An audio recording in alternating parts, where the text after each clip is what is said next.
చట్నీ వేయిస్తున్నాను. ఇవాళ మంచిదని ఓపెన్ చేసాను కొంపటి. ఇదిగో మండుతుంది. అదిగో కొంపటి రొట్టె వేస్తాను ఇప్పుడు. బాగుందా?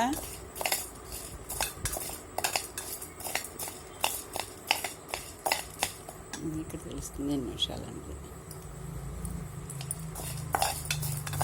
శనగపప్పు వేస్తున్నాను.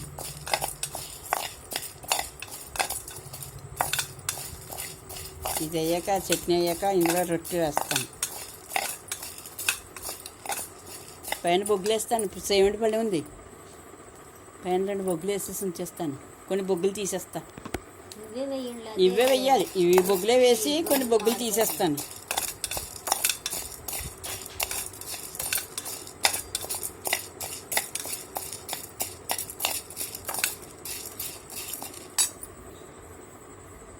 అది ఓకేనా? గాలికి రాదుకుపోతుందో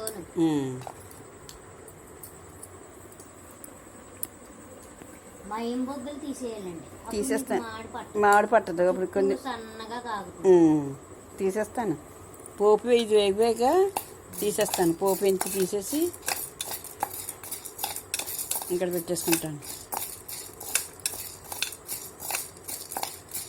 నేను మొన్న పచ్చి శనగపప్పు ఇలా వేయించే చేశాను. గొల్ల శనగపప్పు కాకుండా ఇదే బాగుంటుంది. అసలు పచ్చి శనగపప్పే బాగుంటుంది చట్నీకి. కొంచెం కొబ్బరి కూర వేసి ఇంతే వేసుకోవాలి. కొబ్బరి కూర ఎక్కువ వేసుకోకూడదు. కమ్మగా బాగానే ఉంది. కొంచెం వేసుకోవాలి. వెల్లుల్లిపాయ కూడా వేస్తాను. ఇష్టం వేసి వేసుకోవచ్చు. వేసాను వెల్లుల్లిపాయ. పళనిస్వామి వంటలు చెప్తాడు, చక్కగా ఉంటాయి. వెల్లుల్లిపాయ వేసేసానండి. ఏదైతే అది అవుతుంది. ఇష్టం బాగుంటుంది, లేకపోతే లేదండి. బాగుంటుంది. ఇష్టమైతే తినచ్చు, వేసుకోవచ్చు. కారం లేదు, బాగానే ఉంది కమ్మగా.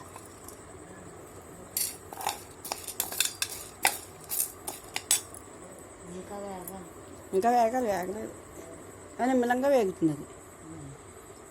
అది ఎంత వంట మా అమ్మ చేసేదో దీని మీద వంటలు చక్కగా. పాలకలు వెళ్ళినప్పుడు బొగ్గులు తెచ్చుకుంటాను. అవును, అవి వేరు స్టాండ్ కుంపట్లు. లైన్గా వేసుకుంటూ వెళ్ళిపోతాడు. అవును, వాడు బొగ్గులు ఎత్తాడు పైన.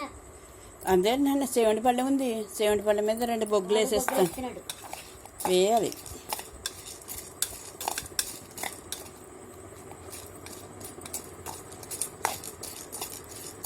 కలగంపూడిలో కూడా పెట్టాడు ఎవడో, వాడు వేస్తున్నాడు.